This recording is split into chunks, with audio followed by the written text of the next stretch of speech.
অভিমানের বরফ যখন গলতে শুরু করে তখন হাজারটা নীরব শব্দও যেন নতুন কোনো ভাষা পায়।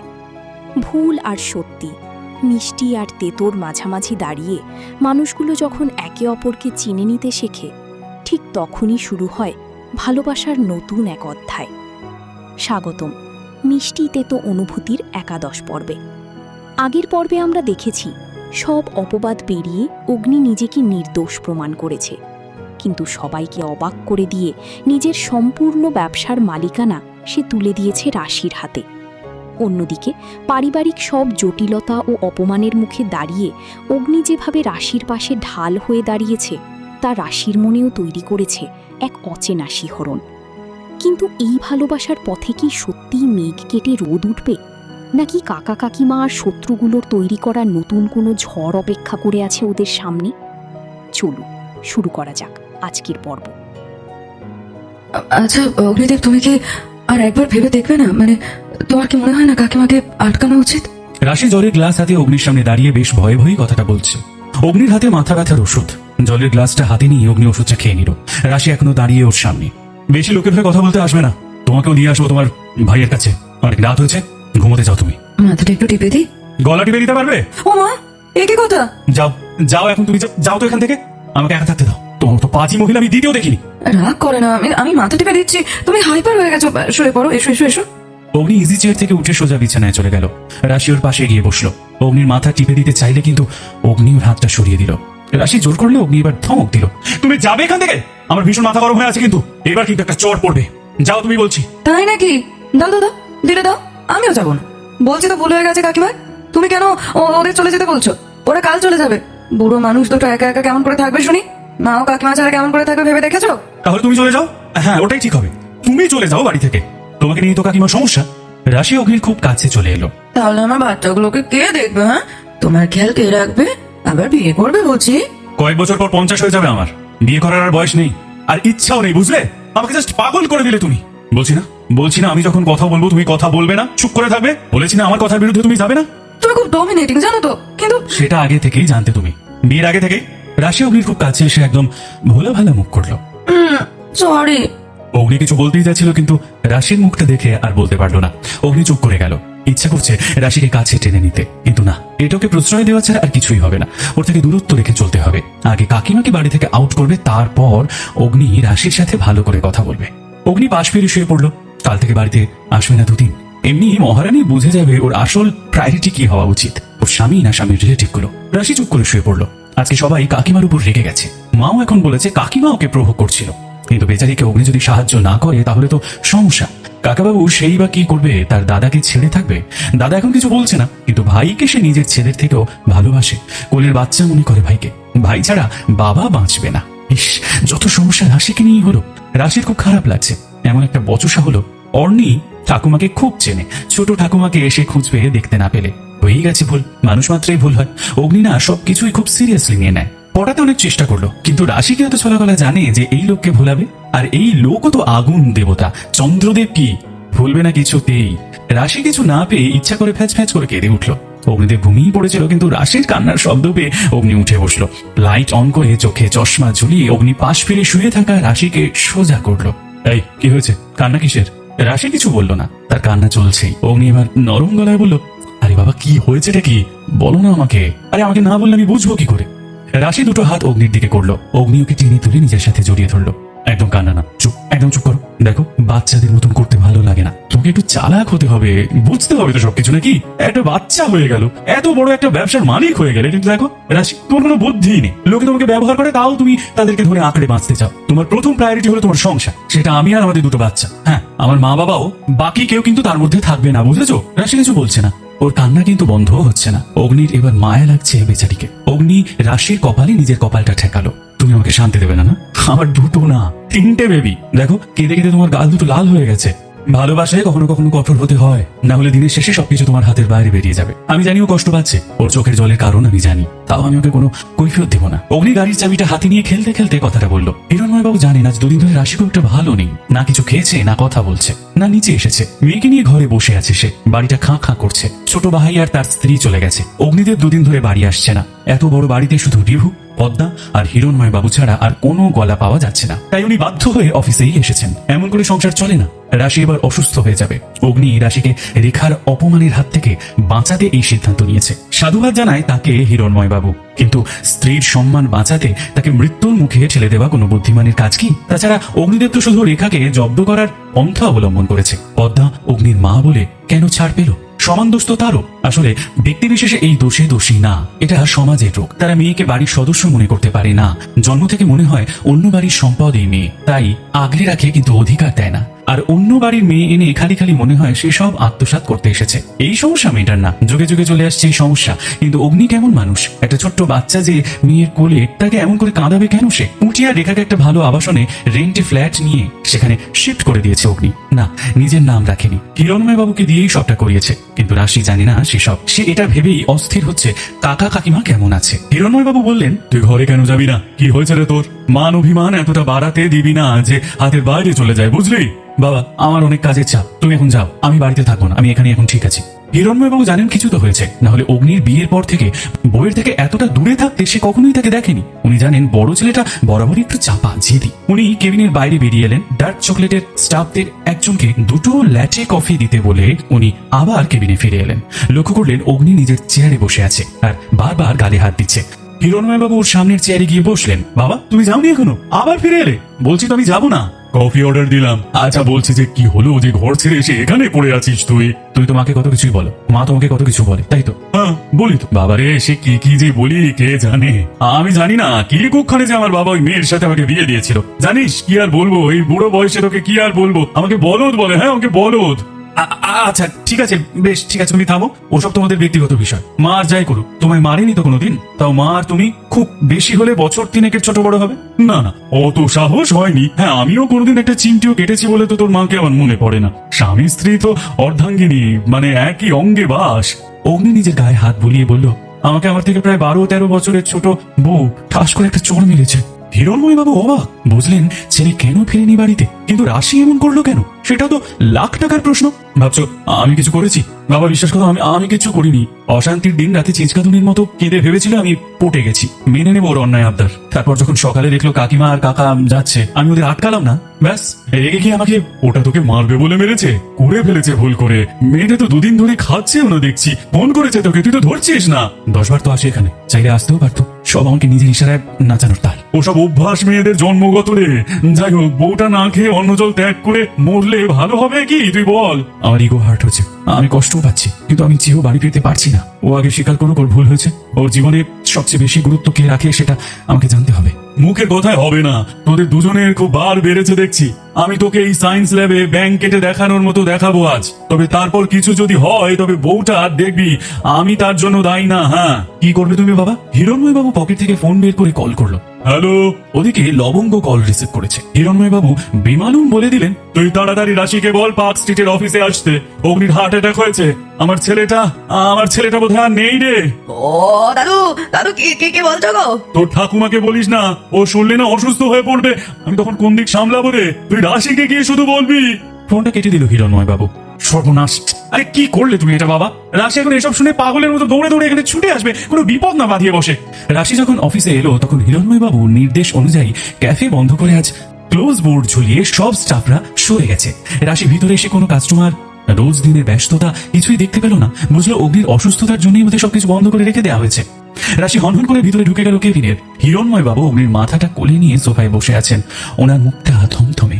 বাবা, ও আমি চোখ বন্ধ করে শুয়ে আছে কেন বাবা? ও ওর ওর ওর কি হয়েছে? ডাক্তার দেখাতে হবে না? হসপিটালে যাবেন না? কেন শুয়ে আছে? কি লাভ হবে রে রাশিমা, কি লাভ হবে আর? হিরণময় বাবু শুধু মাথা নিচু করে বসে আছেন। রাশির বুকটা যেন ধক করে উঠলো এই কথাটা শুনে। বাবা আমাকে বলছিল শেষে অনেক দুঃখ পেয়েছে ও। কেন বৌমা, কেন কেন করলে ওর সাথে এরকম? কেন করলে? ও তোমার কাছে গুরুত্ব রাখে না এমন একটা ধারণা নিয়ে ওকে চলে যেতে হলো। তোমার কাছে অগ্নির থেকে রেখার, তোমার শাশুড়ির গুরুত্ব বেশি হলো। বলো না কেন করলে? কেন মারলে ওকে চর? নিজের স্বামীকে কেউ চর মারেছি বাবা, আছি। রাশি টলছে। ওই সে সোফার নিচে বসে অগ্নির মাথায় হাত দিল। ওর কিছু হবে না, আমি ওকে হসপিটালে নিয়ে যাবো। ও সুস্থ হলে তখন কথা হবে। এখন এসব বলে করে সময় নষ্ট করার দরকার নেই।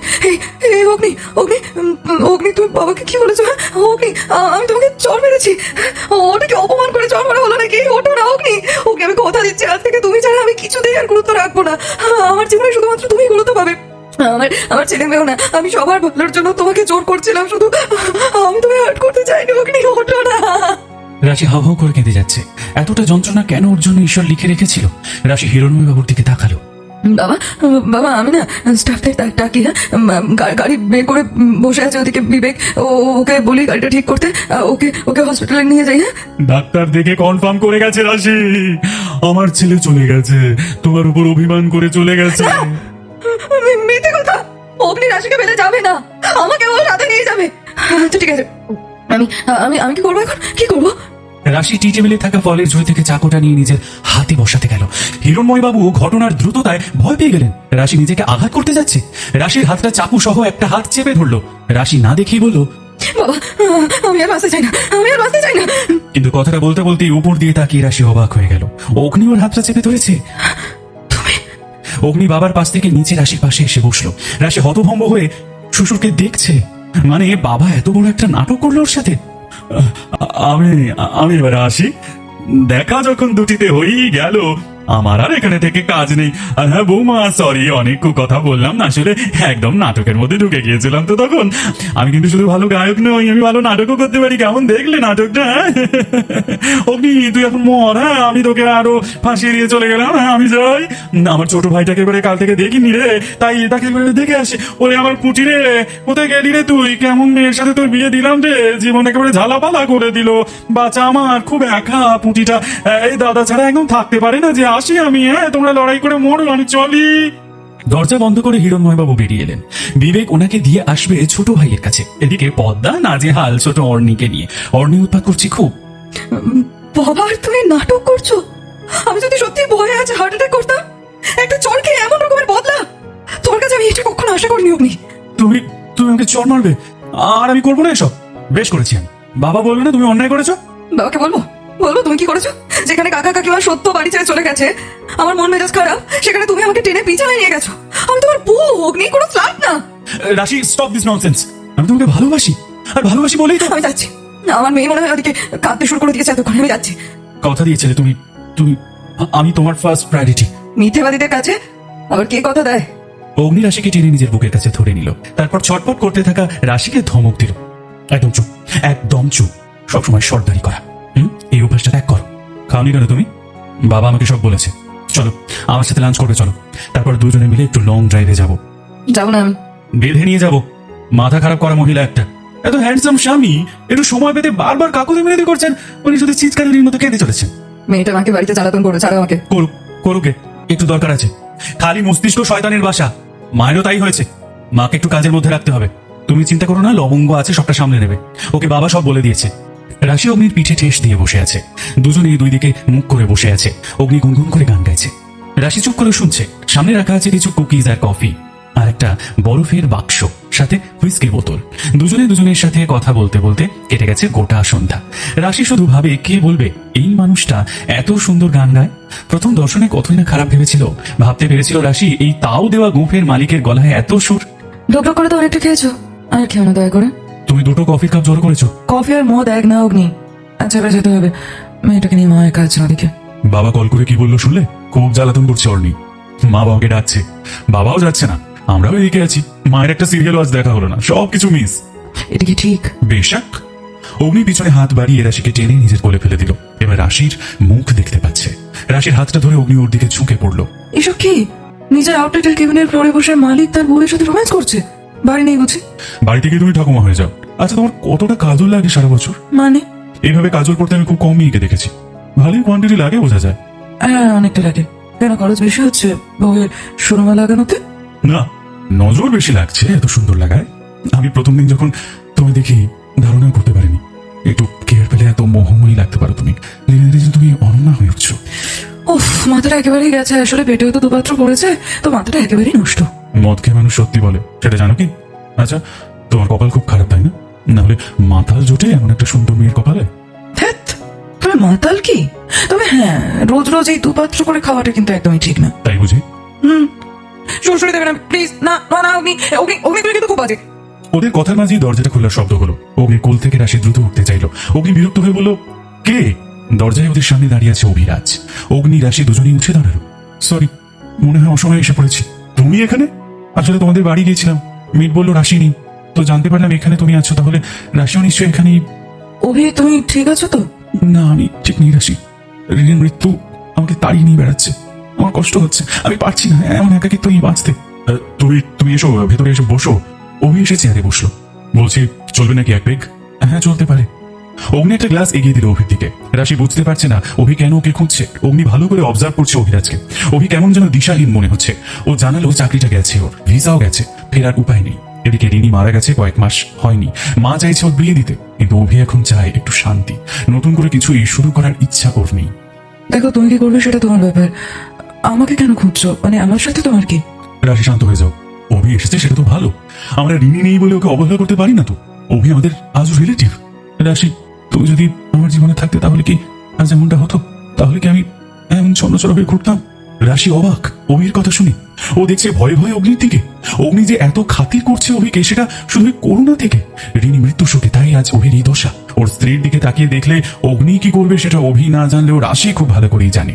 তারপর কি চাও তুমি সেটা বলো অভিরাজ, আমরা কি সাহায্য করতে পারি তোমাকে? অগ্নিদেব আবার গ্লাস রিফিল করে এগিয়ে দিল অভির দিকে। আমি কি চাইবো? কিছুই চাওয়ার নেই আমার। রিনি আমাকে এমন সময় ছেড়ে চলে গেল, সত্যিও খুব স্বার্থপর। রাশি বুঝতে পারছে না অগ্নি কি চায়। অগ্নিকে এটা শুনতে চাইছে যে অভি রাশিকে চায়। এটা কি ধরনের অসভ্যতা? অগ্নি একদম শান্ত। সে এক পেগ নিয়ে তখন থেকে বসে আছে। অভির 3 পেগ শেষ। অভি ভেঙে পড়েছে, কেঁদেই যাচ্ছে ও। তুমি তো রাশিকে ভালোবাসতে, রিনির সাথে বনিমনা ছিল না। কি চাও? রাশিকে নিজের জীবনে আবার ফিরে পেতে চাও? অভি ভ্যাবলার মতো তাকিয়ে আছে। রাশি এসে অগ্নির হাতটা ধরলো। তুমি কি মাথা হয়ে গেলে নাকি? বাচ্চা আছে আমার বাড়িতে, আমি আমি একাই যাচ্ছি। তুমি না একেবারে পাগল হয়ে গেছো, আমি চলে যাচ্ছি। আরে তুমি বসো না একটু, মা আছে তো বাড়িতে।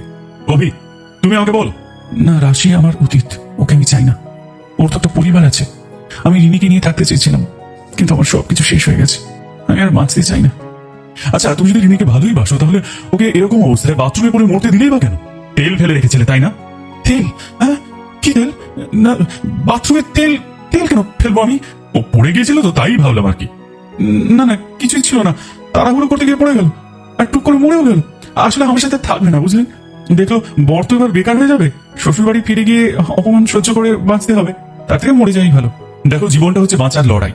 মাতৃগর্ভ থেকে বেরিয়েই সেই লড়াইটা শুরু হয় আমাদের। চলো একদম শেষ দিন পর্যন্ত। এসব তোমার ভুল ধারণা। ও নিজের বাচ্চাটার জন্য বাঁচতে চেয়েছিল, কিন্তু মৃত্যুর সামনে জিততে পারেনি।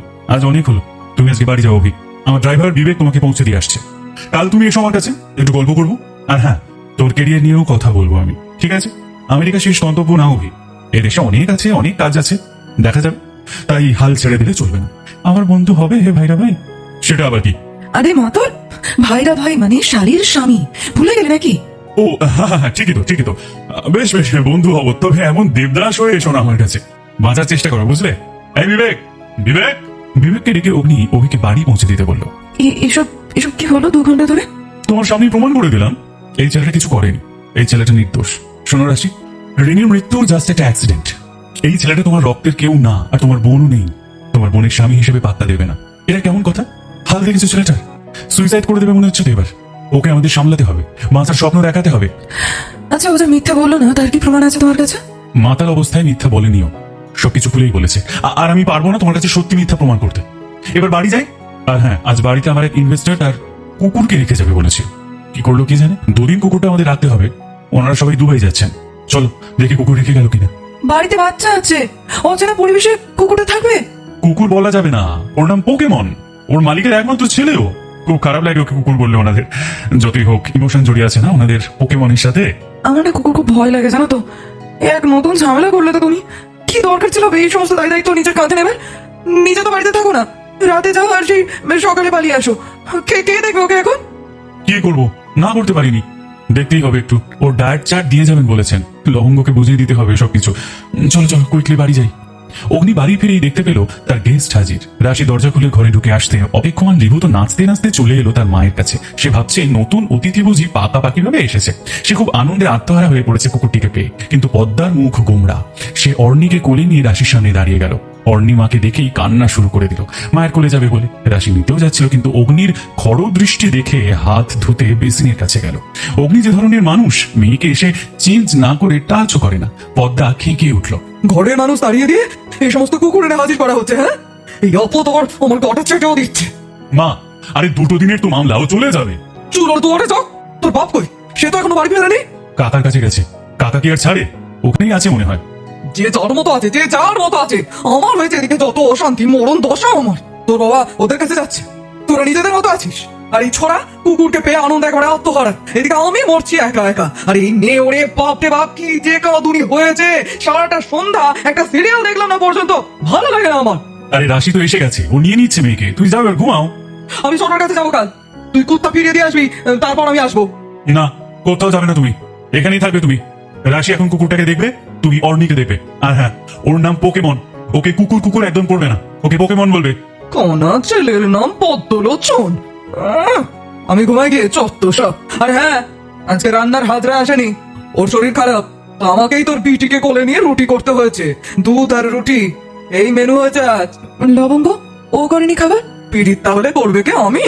তোরা সব এত বড় বাড়িয়ে দিয়েছিস ওদের যে বুড়ো বয়সে আমার দম একেবারে ছেঁচা যাচ্ছে। এই বোমাদোর ছাড় মতন বাচ্চা কোলে নিয়ে রান্না হয় নাকি? তাতে আবার লিবুকে বলি, বাবা বোনকে একটু কোলে নে না। সেই ছেলের কি মুখ, বলে আমি পোকেমন ছোকেমন নিয়ে বিজি, আমি পারবো না। মরণ দশা আমার। অগ্নির খুব মজা লাগছে মায়ের এই হাল দেখে। এমনি ওরা খেয়েই এসেছে, আর খাবেও না। আর এই গলা পর্যন্ত লাল জল খেয়ে দুধ খেতে গেলে বমি হয়ে যাবে। রাশি কুকুরটাকে দেখছে, কুকুরটা রাশির কাছে এসে জিভ বের করে ওকে জরিপ করছে। রাশির ভয় লাগছে কুকুরটাকে। অগ্নি এসে পোকেমনের গলার বকলেস ধরে ওকে আদর করলো। তুমি আমার গেস্ট, তোমার ডায়েট আমি রাশিকে বুঝিয়ে দেবো, কেমন? তোমার কোনো চিন্তা নেই, এখানে তুমি ভালোই থাকবে। অগ্নি ডায়েট ভালো করে দেখলো, সাথে কুকুরের শুকনো খাবারের প্যাকেটগুলো দেখলো। তারপর রাশির কাছে এসে ওকে বোঝাতে গেল। কিন্তু রাশি স্পষ্ট বলে দিল সে এতটাও গাধা না যে কুকুরকে কি খেতে দিতে হয় সে জানে না। পা টালমল করে। আর এই বয়সে অগ্নির পড়ে কোমর ভাঙার দরকার নেই, সে এবার শুয়ে পড়তে পারে। রাশি দেখে নেবে পোকেমনকে। অগ্নি জানে রাশি খুব বুদ্ধিমতী, সে ঠিকই সবকিছু বুঝে নেবে। অগ্নি চলে গেল, বেশি কিছু বললো না। রাশি রিহুকে বলল, আপনাকে নিমন্ত্রণ করতে লাগবে, যান গিয়ে ঘুমান গিয়ে। আর পোকেমন তুমিও শুয়ে পড়ো ওই কার্পেটে। পোকেমন সোফায় উঠে শুয়ে পড়লো। বাবা কি খাতির, হ্যাঁ? যাক, অতিথি দেবো বাবা, তো থাক না হয় সোফায়। আর অর্নি আপনি চলুন, আমরা এবার ঘুমাই। খুব অন্যায় কিন্তু, হ্যাঁ, ঠাকুমাকে বিরক্ত করা। রাশি অর্ণিকে নানা শাসন করতে করতে দোতলায় এলো। অর্ণি কত বুঝবে তার নেই ঠিক। উমা, পোকেমনও দোতলায় চলে এসেছে পিছু পিছু। এই অগ্নিদেব ব্যানার্জির ঘরে ঢুকে আসিস না আবার, যেন লোম পড়বে চারিদিকে। আমার হবে তখন জ্বালা। তুই ডাইনিং এরিয়াতে ওই কাউচে গিয়ে চুপ করে শুয়ে পড়। দরজা বন্ধ করে দিল রাশি, না হলে ভিতরে ঢুকে যাবে। অগ্নি জামা কাপড় পরেই উল্টে পড়ে আছে বিছানায়। রাশি মাঝে মাঝে ভাবে ভগবান ওকে 10টা হাত দিলে ভালো করতেন। এই পাজি লোক জ্বালিয়ে খেলো একেবারে। রাশি ছোট থেকেই মাতাল কত ভয় পেত, আর থেকে থেকে এই মদখোর লোকের পাল্লাতেই ওকে পড়তে হয়েছে। থাকা যেমন করে পড়ো উল্টে বিছানা থেকে। রাশি মেয়েকে নিয়ে এক পাশের ঘরে শুয়ে পড়লো। সকালবেলা ঘুম থেকে উঠে অগ্নিদেব 10 ঘন্টা ধরে রেডি হয়ে তারপর নিচে নেমে এলো। বাবার গান শুনতে পাওয়া যাচ্ছে, মানে বাবা ফিরে এসেছে। অগ্নি নিচে এসে দেখলো রিহু স্কুল বাঙ্ক করেছে। পোকেমনকে নিয়ে মত্ত হয়ে আছে সে। মা টিভি চালিয়ে রাতে মিস হওয়া সিরিয়ালগুলো দেখছে। রাশি মেয়েকে নিয়ে বসে আছে। অগ্নি আসতেই রাশি বলল, ও তুমি এসেছো, ব্রেকফাস্ট দেবো? তাড়াতাড়ি দাও, আমাকে যেতে হবে। আচ্ছা, পোকেমন খেয়েছে? সকাল থেকে খেয়েই যাচ্ছে। তোর বাবা পরোটা খেলো, ওকেও দিয়েছে রাশি। রিভু দুধ কমপ্লেক্স খেলো, ওকেও সেটা দিল রাশি। এমনকি অর্ণির স্যারালাক্সের কিছুটা পেয়েছে গিয়েছিল, ওটা আবার ফেলবে কেন? ওকে আমরা দিয়ে দিলাম। অগ্নি মাথায় হাত দিয়ে বসে গেল। এই শাশুড়ি বউ মিলে না পোকেমনকে 2 দিনে ঘিয়ে ভাজা নেড়ি কুত্তা বানিয়ে দেয়। বন্ধুরা, গল্প কেমন লাগছে? ভালো লাগলে ঝটপট একটি লাইক দিন এবং প্রিয়জনদের সাথে শেয়ার করুন। আর অডিও স্টোরি বাড়িতে আপনি নতুন হলে অবশ্যই সাবস্ক্রাইব করে রাখুন এমন আরও গল্প শোনার জন্য। চলুন পরের টুকু শোনা যাক। পোকেমন, তুই তো বাঁচবি না মনে হচ্ছে এদের কাছে আর 1 ঘন্টা থাকলে। তুই চ, অফিসে চ, আমার সঙ্গে থাকবি। অগ্নির কথা শুনে রাশি তো অবাক। বলে কি করতে মশাই, এত যত্নের এই ফল? এই লালুলু, তুই টিভি দেখতে দেখতে বাদাম কটকটি গুলো খা। Shut up, just shut up. প্রথম কথা, ওর নাম লালু ভুলু না। দ্বিতীয় কথা, ওরা বাদাম কটকটি খায় না, পেডিগ্রি খায়। ও পেডিগ্রি খায় না, মাথায় দেয়। তুমি জানো মা? বজ্জত, আমি টিভিতে দেখি ওসব, জানি না কিছু ভেবেছিস? আরে তোকে আমি কি তোলা খাবারে বড় করেছি নাকি? তোকে আমি ঘরে স্যারেলাক বানিয়ে খাইয়ে বড় করেছি। তুই তো তাই এই মাঝ বয়সেও এমন শক্তপোক্ত আছিস, জোয়ার হয়ে আছিস। তোর মামার ছেলেকে দেখেছিস, তোর বয়সী, আর একদিকে দাঁতও পড়ে গেছে। মা প্লিজ, মানছি আমি মধ্য 40, কিন্তু ওটা কোনো বয়স? দাঁত পড়ে যাবে। পাগল হয়ে গেছো তুমি। ওই সয়াবিনের দানার মতো খাবার হলো খেয়ে ওর পেট ভরবে? ঠিক আছে দিয়ে দেবো, তুমি ভেবো না, তুমি খেয়ে কাজে যাও। মেলা সকাল থেকে আর শুধু খ্যাচ খ্যাচ করো না তো। এটা কোন প্রজাতির কুকুর জানো তোমরা? দাম জানো কত এর? নেড়ি কুত্তাও নেড়ি কুত্তা, আর এটাও কুত্তা। নামের কি বাবা রে বাবা, টমি লালু এইসব তো নাম হয় কুকুরে, আর এনার নাম নাকি পোকেমন। ম্যাকেনজি রিভার হাস্কি জাতের কুকুর এটা, ঠান্ডা দেশের কুকুর। এই কুকুরটা 1,30,000 টাকা নিয়েছে।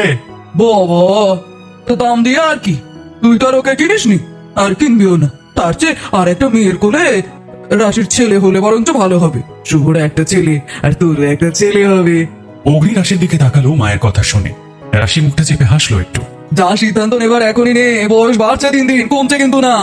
মা, বড় করবে কে? কেন তুমি করবে? আমি আর পারি না। আচ্ছা তারা যাই, তোমার বাবাকে আবার থামিয়ে আসি। আর এই গানের গুতো বাবু সহ্য হয় না। এই লোকটা না, এই লোকটা, এই লোকটা থামো থামো বলছি গান। অগ্নির মা চলে যেতে এই রাশিকে টেনে নিজের কাছে নিয়ে এলো। মা কি বললো? মা তো পাগল, তুই বলেই তো সে কথা। আর পাগলে কি বললো না বললো সেটা কেউ শোনে? কথাতেই তো আছে, পাগলে কিনা বলে আর ছাগলে কিনা খায়। মাকে বলছি দাঁড়াও কথাটা। কথাটা আমার নাকি তোমার? হ্যাঁ, আর শোনো, আমি কি বলছি শোনো, তুমি না অভির সাথে বেশি মাখামাখি করতে চাও না। আমার না ওকে একদম বিশ্বাস হয় না গো, ও মিথ্যে বলছে। অগ্নি, ওরা না মা ছেলে মিলে আমার বোনকে মেরেছে, এখন আসছে শুধু নতুন করে অশান্তি সৃষ্টি করে আমাকে জ্বালাতন করতে। মায়ের সাথে থেকে তুমি একটু গাধি হয়ে যাচ্ছ দেখছি। কোনো গোয়েন্দা সিরিয়াল দেখছো নিশ্চয়ই। শোনো অগ্নি, আমার না সকাল থেকে 10টা কাজ থাকে। হ্যাঁ, ওসব সিরিয়াল দেখার সময় কিন্তু আমার নেই। আর ওসব বাদ দাও, দুদিন পর জানো তো লবঙ্গর বিয়ে, তো কাজ সব সামলে নাও। সেদিন কিন্তু আউটলেট বন্ধ রাখবে, খোলা থাকলেই ফোনের পর ফোন এসে যাবে। অভিরাজকে রাখবো না? বিয়ের আগে থেকে জানতাম তুমি আগুনের সাথে বুদ্ধিমান, এখন তো দেখছি দিনে দিনে আরো বেশি শিব হয়ে যাচ্ছ তুমি। এসব কি মানে, জেনে শুনে কেন ওকে জড়িয়ে নিচ্ছ তুমি? জানো তো ও প্রথম থেকে কেমন আমার প্রতি দুর্বল। ভালো লাগবে তো তখন যখন ও আমার দিকে হাত বাড়িয়ে দেবে। দেখতো দেখে হাত ওর ভেঙে দেবো। হাত ভাঙতেও হবে না, আর ওর সাথে বেশি পীড়িত করতে হবে না। আমি কিন্তু কোনো অশান্তি চাই না। হ্যাঁ, আমার বোন যখন বেঁচে নেই ওর সাথে তখন আমাদের কোনো সম্পর্ক নেই। আমার জন্য আমার পরিবারই সবকিছু। হ্যাঁ, চাইলে তুমি তোমার পুত্র সন্তানের কথা ভাবতে পারো, বড় হয়ে যাবো এবার, এখন যদি ভাবো তো ভালো হয়। আচ্ছা, আমার অর্ণি মেয়ে না হয়ে ছেলে হলে তুমি বা মা এই কথা বলতে? তখন বলতে একটা বাচ্চাই ভালো, আর পুত্র সন্তান আবার কি? সন্তান কি জেন্ডার দিয়ে নির্বাচিত হয় নাকি? রাশি, তোমার মুখ দিয়ে এসব কথা একদম মানায় না। আমার মেয়ে অর্ণি সেই সব কিছুই পাবে যেটা ওর দরকার, ওর দাদা পেয়েছে। মনে আছে তো, রিভুর উপনয়নে অর্ণি জন্ম পর্যন্ত নেয়নি, তখন আমি বলেছি আমার মেয়ের উপনয়ন আমি করবো। বাজে বকো না, যাও তো অফিসে যাও তুমি, আর আমি আজ একটু মার্কেটিং করতে যাবো। তাড়াতাড়ি আসবে কিন্তু। আমি সিরিয়াস রাশি, আমি মজা করছি না। আগামী দিনে দেখে নেবে তুমি, আমি কিন্তু কথা রাখবো। আর হ্যাঁ, দয়া করে পোকেমনকে লালু ভুলু বানিয়ে দিও না, তাহলে আমার ওই পরিচিত ইনভেস্টার আর ইনভেস্ট করবে না বিজনেসে, বুঝলে? অগ্নি যথেষ্ট সন্দেহ নিয়ে বেরিয়ে গেল ব্রেকফাস্ট করে। পোকেমনের কপালে দুঃখ আছে মনে হয়। রাশি অগ্নি বেরিয়ে যাওয়ার পর মেয়েকে স্নান করিয়ে রিভুর পিছনে দৌড়ে বেড়াচ্ছে। ওকে স্নান করানো হলো একটা টাফ জব, তাতে এই পোকেমন এসে হাজির হয়েছে আর রিভু ওর সাথে মত্ত। রাশি আর পারছে না, শেষে রান্নাঘর থেকে একটা খুন্তি নিয়ে তেড়ে এলো রাশি। এখনই যাও, নাহলে কিন্তু কপালে দুঃখ আছে। পোকেমন রিভুর সাথে বল খেলছিল, এখন রাশি খুন্তি দেখাতে পোকেমন এসে রাশির কাছে ঝাঁপিয়ে পড়ছে। ওর স্পষ্ট বক্তব্য, এখন রিভু খেলবে। আরে বাবা, তোর মতো কি অত কাজকর্ম নেই নাকি? আমার ক্লাস 6 হবে এবার, পড়তে হবে না? নে নে নে, একটা ডিম সেদ্ধ দিচ্ছে তুই খা, আর এই দই ভাতটা তুই খাবি? দাঁড়া তোর দিচ্ছি। রাশি কিচেনের দিকে গেল, পোকেমনের সাথে গেল। রাশি ওকে ডিম সেদ্ধ আর দই ভাত দিল। তারপর শাশুড়ি মাকে ডাকতে গেল। বাবা যাবে কাকা আর কাকিমাকে লাঞ্চ দিতে। কাকিমার শরীর খারাপ, রান্না করতে পারবে না। অগ্নি জানে না কিছু।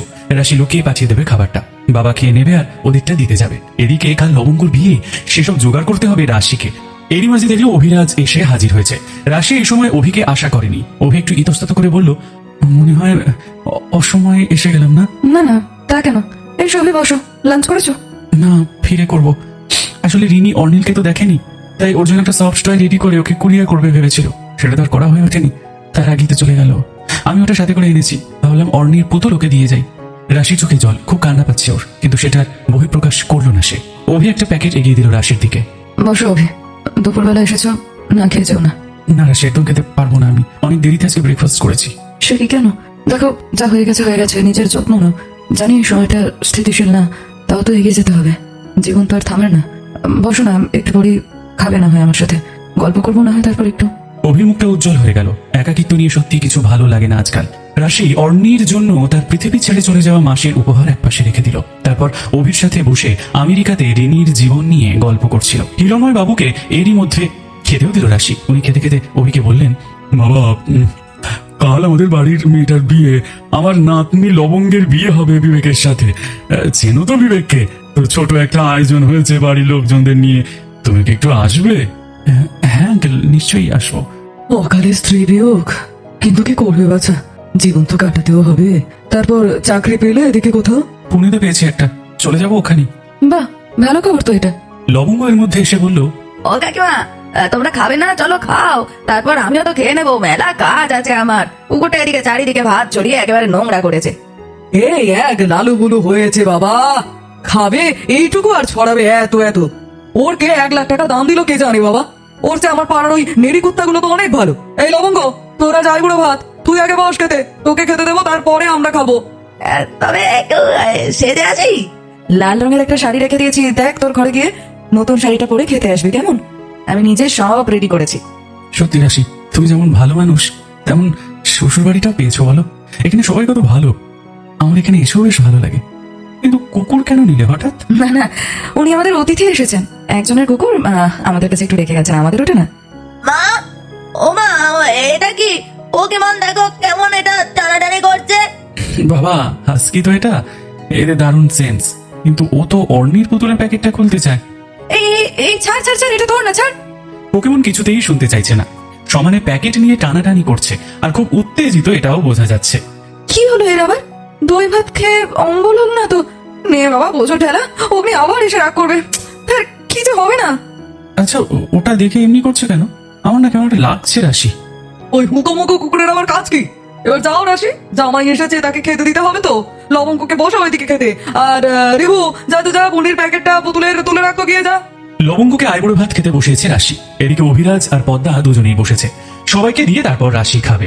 সে ঘড়ি দেখছে, যদিও অগ্নিটা আসতো আজ, কি যে করে না মনে হয় মনেও নেই। পদ্মা অভিকে বলল, অসময়ে স্ত্রী গেলে কি পুরুষ মানুষ ভালো থাকে? ভালো করে দুটো খেতেও পায়নি ছেলেটা, আহো কত রোগা হয়ে গেছে। এই রাশি, তুমি আরেকটু মাংস দাও না গো অভিকে। না মাসিমা, আর খাবো না আমি, এটাই ঠিক আছে। এত ভালো রান্না অনেকদিন পরে খেলাম, জানেন তো মাসিমা। মা ওই করে কোনো রকমে, মন ভরে গেল আজকে খেয়ে। দেখো তো, আজ তো মায়ের কাছেই খাবে এমন কথা ছিল। খাওয়ার কথা ছিল এক জায়গায়, আর খেলে তুমি আর এক জায়গায়। আসলে কি বলতো, অন্য অন্যতে লেখা থাকে, যে খাবে তার নাম। তুমি খাও বাছা, খাও। রাশি মাংস নিতে কিচেনে গেল। অভি তো মাংস খেতে চাইতো না আগে, এখন অভি এক বাটি মাংস খেয়ে নিল, তাতে আবার খাবে। বাপরে, মানুষের খাদ্যাভ্যাস কিভাবে পরিবর্তন হয়ে যায়। রাশির বাটিতে মাংস তুলে নিচ্ছিল, এমন সময় পিছন থেকে দুটো হাত ওর কোমর জড়িয়ে ধরলো। শাড়ির খোলা অংশে হাত পড়তে বুঝলো ভিজে হাত দুটো। রাশি মাংস তুলতে তুলতে বলল, তুমি এত দেরি করলে কেন? কখন থেকে অপেক্ষা করছি আমি। কানের কাছে ফিসফিস করে উঠলো হাতের মালিক। এসেছে তো। রাশির মাথাটা ঝনঝন করছে, ও ছিটকে সরে গেল। কাঁসার বাটি ফ্লোরে পড়ে গেল, স্ল্যাব থেকে রাশির হাতে লেগে মাংস ছিটকে পড়ে গেল চারদিকে। সামনে দাঁড়িয়ে আছে অভি। তুমি এখানে কি করছো? শোনো না রাশি, রাশি লিসেন। অভি রাশির হাতটা ধরতে চাইলো, রাশি ছিটকে সরে গেল। কি হয়েছে? তুমি যদি আমার ঘাড়ে তোমার ওই নাক মুছু বদমাস মনকে চাপিয়ে দিতে পারো, আমিও তো তোমার কাছে একটু সময় চাইতে পারি। অগ্নি যদি জানতে পারে না এসব, তবে তোমার খবর আছে। অগ্নি, যাও তুমি, আমি বলছি তুমি এখান থেকে যাও। খবর কি নেবে? আমার প্রেমকেও গ্রাস করেছে। তুমি তো আমার ছিলে। ওই লোকটা তোমাকে জোর করে জবরদস্তি করে এখানে এনেছিল। টাকার অভাবে বিক্রি হতে বাধ্য হয়েছিল তুমি। ছেড়ে দাও তুমি ওকে রাশি, তুমি আমার সাথে ভালো থাকবে। ও তোমাকে ভালোবাসে না। তোমার এই যে গুণী স্বভাব, এই যে চাঁদের মতো লাবণ্যময় মুখ, এসবও ভালোবাসে। তোমাকে বংশ বিস্তার করার মেশিন বানিয়েছে, আর কিছুই না। আমি তোমার কাছে এই সমস্ত জানতে চাইনি। তুমি তো ডাইনিং টেবিলে খাচ্ছিলে, তুমি এখানে তাহলে কি করছো? আমি তো উঠে গেছি খেয়ে। বললাম মাসিমাকে আমি রাশিকে মানা করে আসি, মাংস আর নেবো না। সামনে এমন তুলতুলে নারী মাংস থাকলে কে ওসব খায়? কি হয়েছে রাশি, কেন এত অবহেলা আমার প্রতি? দেখো, বায়না দিয়েছিলে তুমি আমার জীবনে, তুমি এলে আমি আর কোনোদিন বাবা হবার সুখ পাবো না। সে তো আমি এমনিও পেলাম না, কিন্তু অগ্নি তো সবই পেয়েছে। তুমি প্লিজ যাও। আমি আজও চাই না তুমি আমার শ্বশুর বাড়িতে অপমানিত হও। প্লিজ অভি, যাও তুমি। অভি একবার আপাদমস্তক জরিপ করলো রাশিকে, তারপর সোজা বেরিয়ে গেল রান্নাঘর থেকে। রাশি দেখলো রান্নার হাজরাদা দরজায় মাথা নিচু করে দাঁড়িয়ে। রাশির ভিতরে কান্নার একটা ঘূর্ণি পাক উঠছে। হাজরাদা কি সব দেখলো? উনি কি ভাবছেন? রাশি অগ্নিকে ঠকাচ্ছে? রাশি দৌড়ে বেরিয়ে এলো কিচেন থেকে, সোজা দোতলায় উঠে গেল, বিছানায় আছড়ে পড়লো, ফুপিয়ে কাঁদতে শুরু করলো। অভিরিনীর উপহার দিতে আসার নাম করে রাশিকে এমন করে কুপ্রস্তাব দিল। কি করে এসব বলবে রাশি অগ্নিকে? ঘেন্নায় কুঁচকে যাচ্ছে ও। লবঙ্গ চাইবুড়ো ভাত খেলো, আর এদিকে রাশি একটু দাঁড়াতে পর্যন্ত পেল না ওর কাছে। ওর জীবনে হঠাৎ করে যে ঝড় উঠেছে তার সামলাবে কেমন করে রাশি? রাশি বুঝতে পারছে ওর ব্লাউজ পরা খোলা পিঠে একটা হাত। রাশি চিৎকার করে উঠল, তারপর দুবার কেঁপে কেঁপে উঠল আর চোখ বন্ধ করে নিল। অগ্নি ফিরে এসেই দেখে নিচে রাশি নেই। অভির গাড়িটা বেরিয়ে গেল অগ্নির গাড়ির ঢোকার আগেই। গাড়িটা দেখেই অগ্নি বুঝেছিল ওটা অভির গাড়ি। মাকে জিজ্ঞাসা করতে মা বলল রাশি কিচেনে তো ছিল, তারপর জানে না কোথায়। খেতে দিয়ে আর কিছু লাগবে কি লাগবে না জিজ্ঞাসা করবে, কোথায় তাও না, চলে গেছে মনে হয় ওপরে। অগ্নি এসে দেখে রাশি উল্টে শুয়ে আছে চুপ করে। অগ্নি প্রথমে ভেবেছিল অভিমান হয়েছে মনে হয়, তারপর নিজেকে শুধরে নেয় অগ্নি। না না, এই মহিলা এইসব নিয়ে অভিমান করতে জানে না। তবে কি শরীরটা খারাপ হয়েছে? অগ্নি রাশির পিঠে হাত দিয়ে ওকে ডাকতেই এক বিপত্তি ঘটলো। হঠাৎ এমন প্যানিক করে উঠলো কেন রাশি, আর অচেতন কেন হয়ে গেল সে? অগ্নি রাশির চোখে মুখে জল দিচ্ছে। রাশি চোখ খুলে তাকালো। অগ্নিকে দেখেই ও যেন আরো ভয় পেয়ে গেল। অগ্নি বুঝতে পারছে রাশির মুখটা ফ্যাকাশে হয়ে গেছে। অগ্নি রাশির পাশে বসলো। ওর এলোমেলো হয়ে যাওয়া শাড়ি আর ঘেঁটে দেওয়া চুলটা গুছিয়ে দিল শান্তভাবে। তারপর রাশিকে একটু সময় দিল সামলাতে। রাশি মুখ গুঁজে বসে আছে। অগ্নি এতদিনের দাম্পত্যে এতটা তো চিনেছে রাশিকে। রাশি ভীষণ ভয় পেয়ে গেছে। কিন্তু কেন ভয় পেয়ে গেল রাশি? কি হয়েছে এমন যে রাশি অসময়ে বিছানায় এলোমেলো হয়ে শুয়ে রয়েছে? মাকে কিছু বলেছে? না, মা বয়সের কারণে একটু খিটিমিটি করে বটেই, এমন কিছু করবে না যে রাশি এইভাবে এসে এখন মানসিকভাবে বিপর্যস্ত হয়ে শুয়ে থাকবে। রাশি অগ্নিকে হঠাৎ জাপটি ধরে নিল। অগ্নি শান্ত রইল, এখনো কিছুই বলল না। রাশি একটু যেন ফুঁপিয়ে উঠল। অগ্নির মাথাটা প্রচন্ড গরম হয়ে আছে। ওর শুধুমাত্র একটাই ইনফরমেশন লাগবে, কে রাশির এই অবস্থা করেছে। কি হয়েছে বলো আমাকে, না বলে কি করে জানবো? আচ্ছা আচ্ছা, যদি কোনো মেয়েকে কেউ তার অজান্তে আর অনিচ্ছায় ছুঁয়ে যায়, কোনো ঘৃণ্য অভিসন্ধিতে, তাহলে কি মেয়েটার তাতে কোনো দোষ থাকে? মেয়েটাকে কি অসতী বলা যায়? বলো না। অগ্নির চোয়াল শক্ত হয়ে গেল। অগ্নির শার্প মাইন্ড প্রথমেই ধরে নিল কেন রাশি এসব বলছে। কারণ অগ্নি ঘরে ঢুকে আসার সময় দেখেছিল অভির গাড়িটা। নিজেকে রাশির থেকে ছাড়িয়ে নিয়ে অগ্নি উঠে দাঁড়ালো। পকেটে হাত ঢুকিয়ে অগ্নি গভীরভাবে বলল, যে পাপ করে সে পাপী, যার সাথে পাপ হয় তার কিসের দোষ? এখন শুধু এতটাই বলো, কি করেছিল ওই বাস্টার তোমার সাথে? রাশির মুখটা লাল হয়ে গেছে। অগ্নি তো ধরে ফেলেছে মনে হচ্ছে। ও কি করতে চাইছে? রাশি অগ্নির হাতটা চেপে ধরলো। তুমি শান্ত হয়ে যাও প্লিজ, তুমি শান্ত হয়ে যাও। তুমি কি ভাবছো বলো তো? আমি কি ভাবছি সেটা ইম্পর্টেন্ট না, কি ঘটেছে সেটা বলো। ও তোমাকে কি করেছে? আমি কিচেনে ছিলাম আর আমাকে পিছন থেকে জড়িয়ে ধরেছিল। আমি ভেবেছিলাম তুমি, কিন্তু দেখলাম না তুমি না। তখন আমি ভয় পেয়ে গিয়েছিলাম। আমার না খুব খারাপ লাগছে। কি যে হচ্ছে আমি তোমাকে বোঝাতে পারবো না। ওর মনে মনে এত কিছু। আচ্ছা, এখন ও কি কারণে এখানে এসেছিল? ওই রিনি বেঁচে থাকতে কিছু পুতুল অর্ণের জন্য পাঠাতে চেয়েছিল, সেটাই দিতে এসেছিল। আমার দোষ। আমি কেন যাকে খেতে বললাম? ও তো পাগল হয়ে গেছে। পুতুল দিতে এসেছিল? আর বলো না, সেই পুতুল নিয়ে পোকেমন তো যাতা করছে, কি চিৎকার করছিল। আমি লিভিকে বললাম ওটা তুলে রাখ। কি ঝামেলা বলো তো? আমি দেখিনি এখনো কি আছে ওতে। কোথায় ওটা? ওটা নিয়ে কি করবে এখন? পুতুল খেলবে নাকি? তোমার জন্যই তো ও এত প্রশ্রয় পেয়েছে। কাল আরো ওর সাথে আড্ডা দাও না, হবে না এইসব? যেটা বোঝো না সেটা নিয়ে একদম কথা বলবে না প্লিজ। তুমি বলো কোথায় ওটা? মায়ের ঘরে আলমারির মাথায়। অগ্নি দ্রুত ঘর থেকে বেরিয়ে গেল। রাশি ওর পিছন পিছন দৌড়ে গেল। এই তুমি কোথায় যাচ্ছ? এই শোনো, দাঁড়াও। পদ্মা নিচে পান চিবোচ্ছিল। অগ্নিকে সিঁড়ি দিয়ে দ্রুত পায়ে নেমে আসতে দেখলো পদ্মা, আর ও পিছন পিছন রাশিকেও দেখলো। পদ্মা ভাবলো মনে হয় অগ্নি রাগ করেছে রাশির উপর, পদ্মা অভিযোগ করাতে। কিন্তু ও আবার কোথায় যাচ্ছে? পদ্মা ওদের পিছু নিল। অগ্নি আলমারির মাথা থেকে প্যাকেটটা পেরে নিল, আর ওটা পারতেই কোথা থেকে পোকেমন এসে ঝাঁপিয়ে পড়লো। কি হচ্ছে এসব? আর তোমাকে কিন্তু ও এবার কামড়ে দেবে। অগ্নি পোকেমনের কাছে প্যাকেটটা নিয়ে ওর মাথায় হাত বুলিয়ে দিতে লাগলো। পোকেমন একটা ইউনিকর্ন পুতুলকে নিয়ে ভীষণ উত্তেজিত।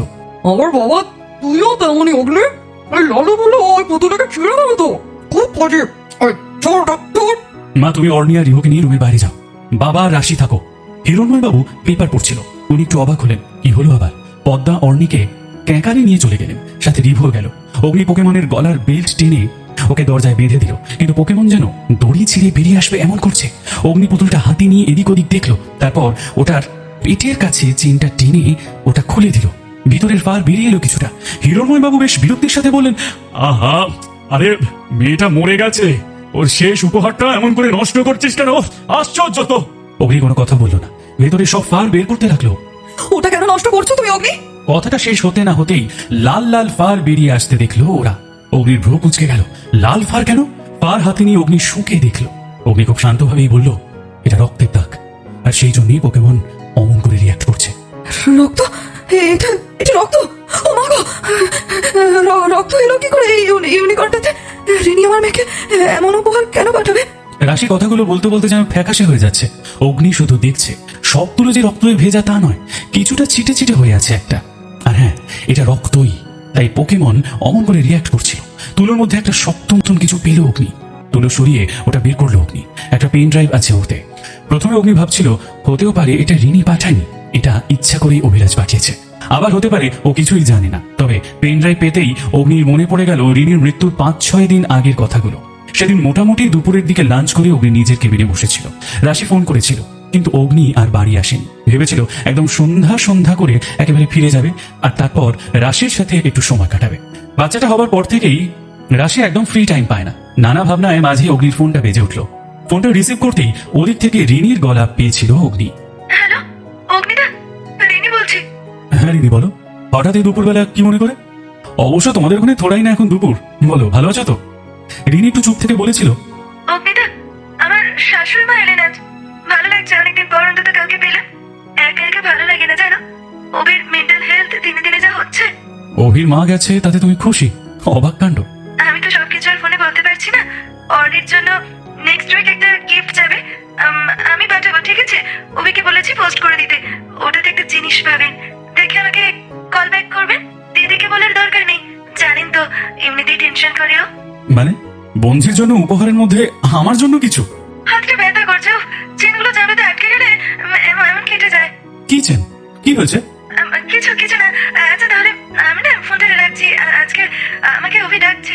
অগ্নি পেনড্রাইভ হাতে নিয়ে চুপ করে বসে আছে। এই রক্তের উৎস হলো অ্যাক্সিডেন্টলি সেদিন এই পুতুলের পেট খুলে পেনড্রাইভ ভরে পুতুলের চেইন টানার সময় রিনির হাত কেটে যাওয়া। পুতুলের তুলোর মধ্যে রক্ত লেগে যায় এই থেকেই। আর পেনড্রাইভ নিয়েই বলতে রিনি সম্ভবত ফোন করেছিল অগ্নিকে। তারপর রিনি মারা যায়, উপহার পাঠানো হয় না, ওখানেই থেকে যায় ওটা। ওটা আজ অভি দিতে এসে রাশির সাথে অসভ্যতা করেছে। তো এমন কি ছিল যেটা লুকিয়ে পাঠাতে হলো রিনিকে? তবে কি ও আগে থেকেই সবকিছু বুঝতে পেরেছিল? না, উত্তর পেন ড্রাইভই দেবে। তবে সত্যি আজ পোকেমন অ্যালার্ট না করলে অগ্নির মনে আসতো না রিনির শেষ কলের কথাগুলো। রাশির কাঁধে হাত দিয়ে অগ্নি বলল, তুমি ভেবো না, উত্তর রিনি দেবে। পাগল হয়ে গেছো? রিনি কি করে উত্তর দেবে? আমার সাথে দোতলায় চলো। আর বাবা, তুমি টেনশন করো না, বয়স হয়েছে তোমার, তাই এই পেন ড্রাইভে কি আছে না আছে আমি নিজেও জানি না। তোমার সামনে আমি এটা দেখছি না, আমি এটা রাশিকে নিয়ে উপরে গিয়ে দেখছি, তারপর তোমাকে জানাবো। হ্যাঁ ঠিকই বলেছিস, যা যা তুই দেখ, কাল সকাল থেকে আবার একটা বাড়িতে কাজ। যা যা যা যা, আমার সত্যি চিন্তা হচ্ছে রে, আমি না একটু বাগানে হেঁটে আসি, বুঝলি? রাশিকে নিয়ে অগ্নি দোতলায় চলে এলো। হ্যাঁ, রাতুলের এসব জানা উচিত। ও আর রাশি দুজনেই রিনির পরিবার ছিল। রিনি এমন গোপনীয়তা রক্ষা করে কেন পেনড্রাইভ পাঠালো, এই একটা বড় রহস্য। অগ্নি রাতুলকে বলল যা কাজ আছে সে ফেলে ব্যানার্জি ভবনে আসতে। রাতুল বলল সে 10 মিনিটে ঢুকছে। অগ্নি পেনড্রাইভ টিভি স্ক্রিনের কাছে রেখে রাশির কাছে বসলো। লাঞ্চ করলে না এখনো? আমি লবঙ্গকে বলি খাবারটা দোতলায় দিয়ে যেতে। খেয়ে তো না। আমি খেতে পারবো না এখন। অভিকে কয়েকটা ভুসি হজম না করিয়ে আমার ভাত হজম হবে না। দোহাই তোমার, কাল মেয়েটার বিয়ে, এখন এরকম করে অশান্তি করো না। লোকে জানলে কি বলবে? বাড়ির বউকে বাইরে থেকে তারই রিলেটিভ এসে না, আমার বলতেই ঘেন্না লাগছে গো। ওর কতটা বদনাম হবে জানি না, তবে আমার তো বদনাম হবে, এটা আমি কনফার্ম। ছাড়ো না এসব। এই ভয়ের জন্যই তো ভালো মানুষ সেজে ঘুরে বেড়ানো নেকড়েগুলো মজা পায়, আর সুযোগ পেলেই আঁচড় দেয়। তোমার সম্মান এতটা ঠুনকো না রাশি, ওর মজা আমি দেখাবো। তার আগে জানি আর কি কি এলিগেশন থাকতে পারে ওর বিরুদ্ধে। আর সরি আমি তোমাকে ইগনোর করেছি। তুমি আমাকে আগেও বলেছিলে রিনির মৃত্যু অস্বাভাবিক হতেই পারে। দেখো, পড়েই মরে গেছে সেটাই হয়তো ঠিক। আর পূর্ণ গর্ভবতী অবস্থায় মুখ মুজে পড়লে মারা যাওয়াটা অ্যাক্সিডেন্ট দেখানো সহজ, কিন্তু সেটা প্ল্যান করে করাই যায়। রিনি এমন কিছু জানাতে চেয়েছিল যেটা অভিকে এড়িয়ে আমাদের পর্যন্ত পৌঁছতে চেয়েছিল। আর দেখো, কর্ম কাউকে ছাড়ে না। তাই তো আমি বাড়িতে নেই, সেই সুযোগে তোমাকে বিরক্ত করতে আসার ছুতো হিসেবে অভি কি ব্যবহার করলো? এই পুতুলটা, যা হতেই পারে ওর বিরুদ্ধে সবচেয়ে বড় সাক্ষ্য। ওটা আমাদের পর্যন্ত পৌঁছবার কথাই ছিল না, কিন্তু আর এলেও হয়তো আমরা ওটা খুলতাম না। পোকেমনও এখন এখানে, আর কুকুরের ঘ্রাণ শক্তি তো জানোই কেমন। যাই হোক, রাতুল এলে তবেই আমরা ওটা ওপেন করবো। তুমি মনে কোনো গিল্ট রেখো না, তোমার সম্মান এতটা ঠুনকো না। কেউ তোমায় নোংরা ইন্টেনশন নিয়ে টাচ করলেই তুমি অসতী হয়ে যাবে। তুমি আমার সেই সাদা ফুল, যাকে মলিনতা ছুতেই পারবে না। বন্ধুরা, গল্প কেমন লাগছে? ভালো লাগলে ঝটপট একটি লাইক দিন এবং প্রিয়জনদের সাথে শেয়ার করুন। আর অডিও স্টোরি বাড়িতে আপনি নতুন হলে অবশ্যই সাবস্ক্রাইব করে রাখুন এমন আরও গল্প শোনার জন্য। চলুন পরেরটুকু শোনা যাক। আমার ভয় লাগছে অগ্নিদা, থাক না, যাওয়া জানা থাকলে আমি সুস্থভাবে বাঁচতে পারি। কি দরকার সব শেষ হয়ে যাবার পর আবার পুরনো কাসুন্দে ঘিটে কষ্ট পাবার। রাতুল একটা রুমাল দিয়ে গলার ঘাড়ের ঘাম মুছতে মুছতে কথাগুলো বলল। ওর খুব টেনশন লাগছে। রিনি এমন করে অগ্নিদাকে মেসেজ কিসের পাঠিয়েছিল এটা জানতেও যেন বুকটা দুরু দুরু করছে তার। না ভাই, দেখা যাক, সত্যিটা তো জানা উচিত। টেনশন তো আমার হচ্ছে, কিন্তু দেখ, আমাদের নতুন করে কিছু তো আর হারাবার নেই, তাই না? জানা উচিত কি হয়েছে আমাদের রিনির সাথে। হ্যাঁ, জানতেই হবে। যদি সত্যিও খুন হয়েছে তো আমি ছাড়বো না অভিকে, কিন্তু সেটা এখনই কনফার্ম না। ও আমাকে বলেছিল কিছু জানাবে, সেটা আগে কি দেখি। সময় নষ্ট করে লাভ নেই। রাতুল দিদির পাশে গটিসটি মেরে বসলো। রাশি অর্ণিকে কোলে নিয়ে চাপড়ে যাচ্ছে আর তাকিয়ে আছে টিভির স্ক্রিনের দিকে। অগ্নি পেনড্রাইভ অন করতে রিনিকে দেখতে পেল ওরা। রাশি নাক টানছে, চোখের জল আটকানোর চেষ্টা করছে ও। রাতুল বোনকে দেখছে আর কোনোদিন ফিরে পাবে না ও রিনিকে। রিনি ভিডিও অন হতেই হাত দেখিয়ে বলল, হাই অগ্নিদা। ওকে দেখে মনে হচ্ছে না ও কোনো গুরুতর সমস্যায় আছে। বেশ ঝরঝরে লাগছে, পরনে একটা নাইট গাউন রিনির।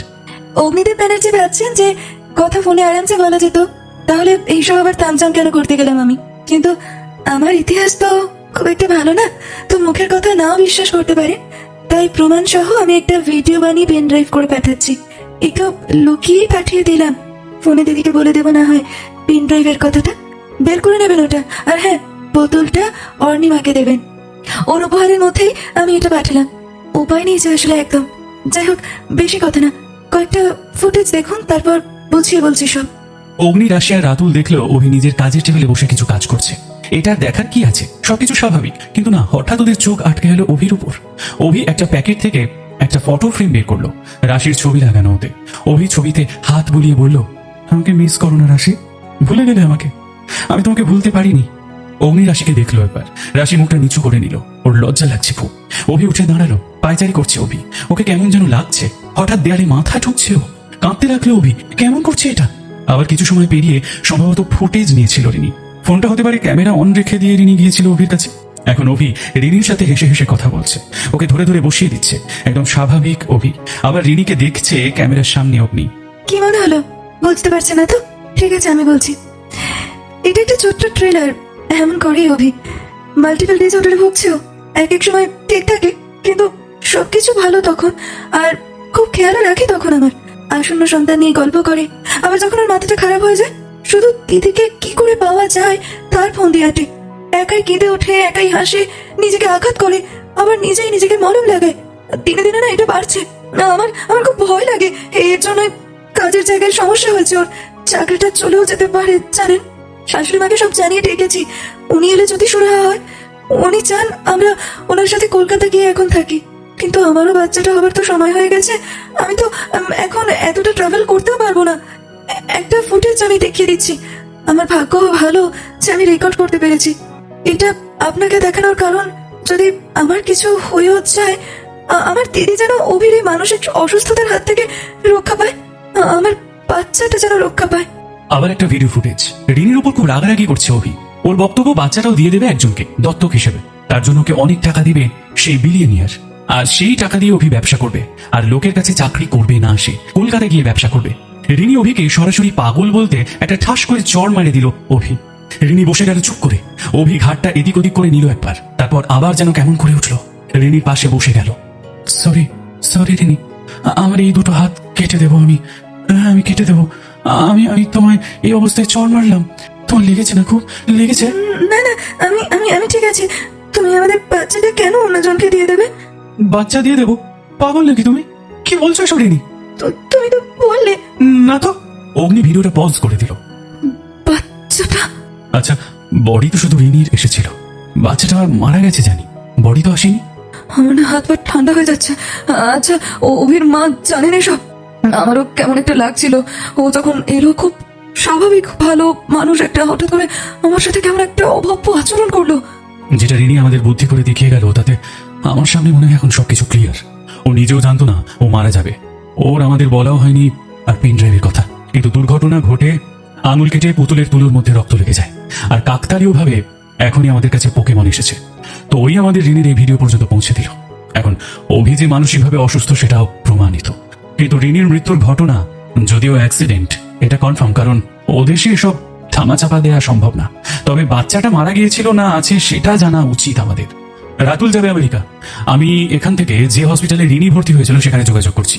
ফোনে সবকিছু হবে না, তো রাতুল গিয়ে সামনে থেকে ডকুমেন্ট দেখবে। যদি বাচ্চা মারা গিয়ে থাকে তাহলে কোথায় কবর দেওয়া হয়েছে সেটাও দেখতে হবে, সেই জায়গা নিজে গিয়ে দেখে আসবে রাতুল।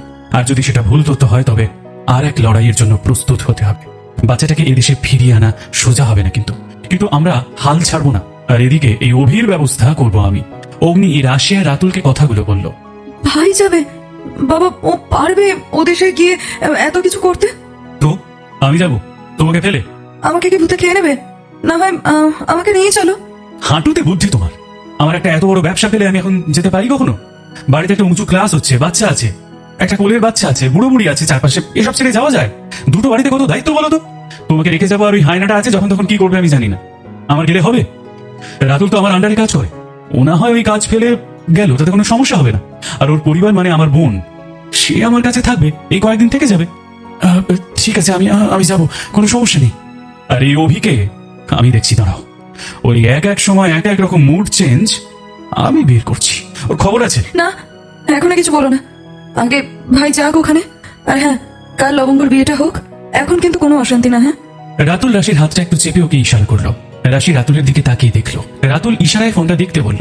অগ্নির সামনে ওর কোনো বক্তব্য রাখার ক্ষমতা নেই, তো মনে হয় কিছু বলতে চায়, তাই মেসেজ করেছে। রাশি দেখলো মেসেজ, রাতুল রাধাকে নিয়ে যেতে চায়।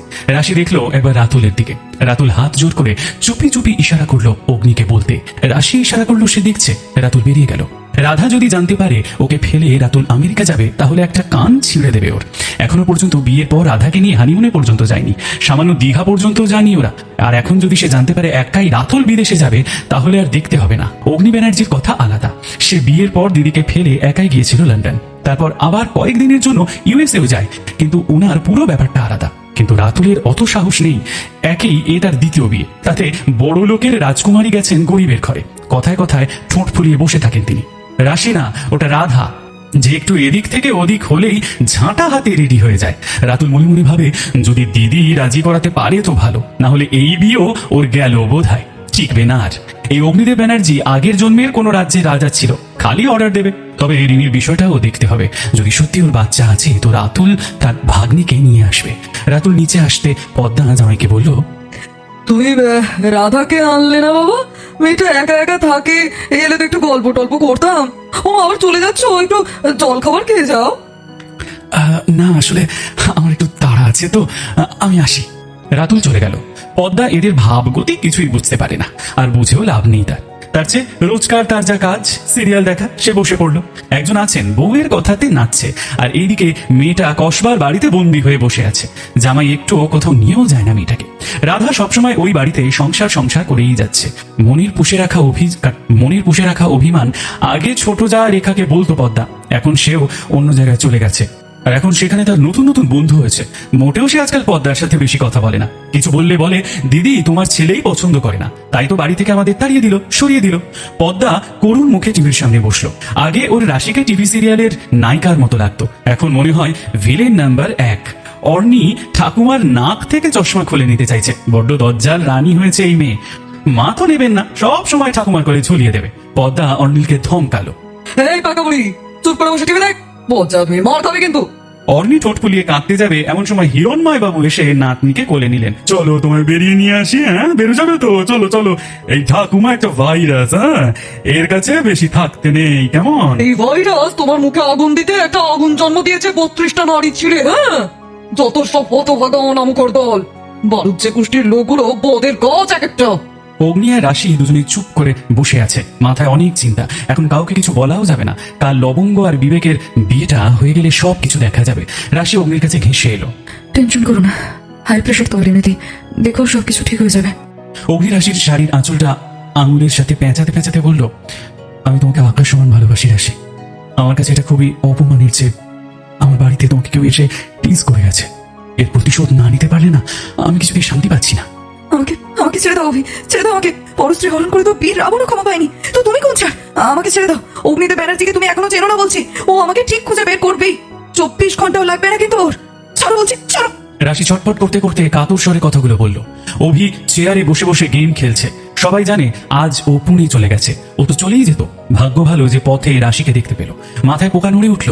তাই তো যেমনি ভাবা তেমনি কাজ, সোজা রাশিকে নিয়ে বক্তার নগর। ট্রেসও করতে পারবে না অগ্নিদেব ব্যানার্জি। এই হোটেলে একটা রাত রাশি কাটিয়ে দিল। তারপর যদি অগ্নিদেব ওকে খুঁজেও পায়, সবকিছু শেষ হয়ে যাবে ওদের মধ্যে। রাশির উপায় থাকবে না অভির কাছে ফিরে আসা ছাড়া। বাপ নেই, বোন নেই, আছে একটি ভাই, তাও তার স্ত্রী তো রাধা, আর রাধা অগ্নির বোন। সব দরজা বন্ধ হয়ে যাবে রাশির জন্য। অভি গেম খেলতে খেলতে বলল, রাম রাবণকে মেরে সীতা উদ্ধার করে কি করেছিল? মনের সন্দেহ কি তার অগ্নি পরীক্ষাতেও গিয়েছিল? যায়নি। সেই সীতাকে বসুন্ধরার বুকে আশ্রয় নিতে হয়েছিল। তুমি আমার সাথে শুধু একটা রাত কাটিয়ে দাও, আমি তোমায় টাচ করবো না। কিন্তু তুমি অগ্নির মনের আগুন নিভাবে কি করে? অবিশ্বাস করবে ও তোমাকে, সব সময় করবে অবিশ্বাস। কেন এসব করছো অভি? তুমি কেন? তোমার না মেন্টাল ট্রিটমেন্ট প্রয়োজন। তুমি মাল্টিপল ডিসঅর্ডার রোগের শিকার। তুমি তুমি রিনির মৃত্যুর জন্য পরোক্ষভাবে দায়ী। তুমি আমার বোনের বাচ্চাটাকে কিছু একটা করেছো। বলো অভি, বলো। আমি যাকে চিনতাম সেই ছেলেটা কই? কেন এমন করছো তুমি? জেনে শুনে কেন আমার সংসারটা নষ্ট করছো? আমার একটা সদ্যজাত মেয়ে আছে, সে মাকে ছাড়া কান্নাকাটি করবে। বলো অভি, বলো। অভি রাশির পাশে এসে বসলো। রাশির হাত পা বেঁধে রেখেছে অভি। রাশি ভয়ে ভয়ে ওর দিকে তাকালো। অভি খুব শান্ত গলায় বলল, তুমি আমাকে এমন পাষণ্ড তৈরি করেছো। হ্যাঁ তুমি রাশি, হ্যাঁ তুমি রাশি, তুমি আমি তোমাকে ভালোবাসতাম, তুমিও মনে হয় আমার হতে চাইতে। তখন কোথায় তোমার অগ্নিদেব ব্যানার্জি? তুমি শুধুমাত্র নিজের বোনের কথা ভাবলে। আরে আমি কি কোনো খেলনা যে বোন চাইলে দিতে হবে? কেন আমার জীবনটা নষ্ট করলে তুমি? বিশ্বাস করো, রিনি শেষ দিকে সত্যি চেষ্টা করেছিল, আমি ওর হতে চেয়েছিলাম, কিন্তু ততদিনে আমার মনে একটা ঘুম পোকা বাসা বেঁধে ফেলেছে। আমি চেয়েও নিজেকে তোমার থেকে আলাদা করতে পারিনি। রাশি, আজ অর্নি আমার সন্তান হতে পারতো, আমরা ভালো থাকতাম। আমাদের দুজনের চাহিদা খুব কম, ভালো থাকতাম আমরা। না ওই অগ্নি তোমার জীবনে আসতো, আর না তুমি ওই লোকটার জন্য উন্মাদিনী হয়ে উঠতে। ভুলে যাও, ভুলে যাও। রিনি টাইপের মেয়ে ওর জন্য ঠিক আছে। ও কেমন করতো তোমার সাথে বিয়ের পর, মনে নেই? কোনো ভালো টালো বাসে না, সবকিছু স্বার্থের লোভে, স্বার্থের খেলা। তোমার শরীর চেয়ে তোমায় কাছে টেনে নিয়েছিল, তারপর বয়স বাড়ছে, একটা সন্তান চেয়ে তোমায় আগলে রাখার অভিনয় করে, একটা পাজি লোক। সত্যি বলছো? তুমি না রিনির হলে আমি অগ্নিকে পেতাম না, আর অগ্নির মতো মানুষও হয় সেটাও জানতে পারতাম না। হ্যাঁ, ভুলটা আমার তোমাকে জোর করাটা উচিত হয়নি, কিন্তু তুমি তো মানা করতে পারতে। মায়ের ভয়ে করনি, কিন্তু বিয়ের পর আমি তখন অবিবাহিত অবস্থায়। কম হেনস্থা তো তুমি আমাকে করনি অভি। অগ্নি আমাকে শুধু দিয়েছে, কিছুই নেয়নি আমার থেকে। আমি কি ছিলাম আর এখন কি হয়েছি দেখো। বলতে হবে কি, আমার পরিবারের দায়িত্ব নিজে নিয়েছে সমানভাবে। আর সন্তান ওটা পাবে না জেনেই তোমার মা মানা করে দিয়েছিলেন। তুমিও এক পা পিছিয়ে দিয়েছিলে মনে হয়। দেখো, অগ্নি আমাকে মাতৃত্বের স্বাদ দিয়েছে। অগ্নি আমাকে অনেক কিছু দিয়েছে, যার শিখি ভাগ পাবারও আশা আমি কিন্তু করিনি। তুমি চেনো না অগ্নি কেমন মনের মানুষ। তাই ভাবো, ঈশ্বর যদি সন্দেহ করতে পারেন, মানুষ কেন করতে পারবে না? সে কেন অগ্নি পরীক্ষা দাবি করবে না? কিন্তু অভি, এখানেই তুমি বারবার হেরে যাও অগ্নির কাছে। সে আমার আত্মা ছুঁয়ে গেছে। শরীরের পবিত্রতার প্রতীক তার কাছে অগ্নি পরীক্ষা নয়। কলকাতা থেকে প্রায় 200 কিলোমিটার দূরে তুমি আমাকে এনেছো। আমি বলছি সে ঠিক এখানে পৌঁছে যাবে। রাত 8:30 বেজে গেছে, আর কয়েক ঘন্টা। তারপর অভি, আমি নিজেও কষ্ট পাবো তোমার অবস্থা দেখে, কারণ যতই হোক একদিন আমি তোমায় নিয়ে স্বপ্ন দেখেছিলাম। তুমি আমার বন্ধু ছিলে। এখনো সময় আছে, আমাকে আমার অগ্নির কাছে ফিরিয়ে দাও। কথা দিচ্ছি তুমি বেঁচে যাবে। আরে বাবা, ও জানবে কেমন করে সব আমি করছি? আমি তো পুনে চলে গেছি, আমি তো তোমার এখানে এনেছি, একদম আনএক্সপেক্টেড একটা জায়গা। কি করে জানবে তোমার অগ্নি? কি করে জানবে? সে ধনী হতে পারে, কিন্তু সে সব জানতা থোড়াই। লবঙ্গকে নিজের হাতে রেডি করে নিয়ে এলো রাশি। বিবেকও এই প্রথম ধুতি পরে ল্যাংচাতে এসে বসলো মন্দিরে বিয়ের পিড়িতে। হিরণময় বাবু পুঁটিরামকে দায়িত্ব দিয়েছে কন্যাদান করার। পুঁটিরাম আর রেখা উপস্থিত। আজ লবঙ্গর বিয়ে ওরাই দেবে। লাল রঙের বেনারসি শাড়ির সাথে সোনার গয়নাতে আজকে বেটেখাটো মেয়েটাকে কত সুন্দরী না লাগছে। এতদিন কাজ করে এই বাড়িতে লবঙ্গ সবার ভালোবাসা পেয়েছে, আজ সংসারও পাচ্ছে এদের জন্য। লবঙ্গ কিছু গয়না করেছিল মাইনের টাকা জমিয়ে, একটা সোনার পাতলা চেন আর ঝুমকো। কিন্তু অগ্নিকে রাশি বলে বিয়েতে ওগুলো খুবই হালকা পাতলা লাগছে, তাই অগ্নি রাশি মিলে ভালো করে একটা নেকলেস আর কানবালা এনেছে লবঙ্গর জন্য। 3.5 লাখ টাকার গয়না দেখে লবঙ্গ তো একেবারে ভেবাচাকা খেয়ে গেছে, ভয়ও পেয়েছে সঙ্গে সঙ্গে। কিন্তু কাকাবাবুর মুখের উপর কথা বলার সাহস লবঙ্গর নেই। রাশি মনের মতো করে সাজিয়ে দিয়েছে লবঙ্গকে। এই মেয়েটা রাশিকে প্রথম দিন থেকে কাছে টেনে নিয়েছিল। যখন অগ্নি ও রাশির সঙ্গে ছিল না, তখন এই মেয়েটা কাকিমা করে আঁচল ধরে ঘুরতো রাশি। এই মেয়েটার কেউ নেই তো কি হয়েছে, রাশি ওর সাথে সব সময় থাকবে। অগ্নির চোখ রাশিতে আটকে। সবসময় সাদামাটা থাকা মহিলা একটু যেন নিজেকে গুছিয়ে নিলেও অপরূপা লাগে অগ্নির চোখে। লম্বা চুলে জুঁই ফুলের মালা, পরনে আগুন কমলা রঙের শাড়ি, আর মুক্তোর রানী হার গলায়। চোখ সরাতে পারছে না অগ্নি রাশির উপর থেকে। কে বলবে 1 বছর হয়নি এক সন্তানের জন্ম দিয়েছে রাশি। বিয়ে শুরু হয়েছে। বাড়িতে রান্নার ঠাকুর আর কাজের মেয়েটি মিলে রান্নাবান্না করছে। কিছু খাবার আসবে ডার্ক চকলেটের আউটলেট থেকে। ব্যানার্জি বাড়ির পিছনের আউট হাউসে উঠবে লবঙ্গ। রাশি অগ্নির পাশে এসে দাঁড়ালো। কি ব্যাপার, আজ বড় আমার কাছে এসে দাঁড়ালে? ওই দেখো তোমার বোনকে, মুখ দেখো কেমন যেন থমথমে না? কি হয়েছে ওর? সাজগোজ করেনি বিয়েতে, একটা সালোয়ার কামিজ পরে এসেছে। কিছু হয়েছে নাকি রাতুলের সাথে? কি আবার হবে? রাতুল আমেরিকা যাবে একা একা, সেটাই ওর রাগ হয়েছে।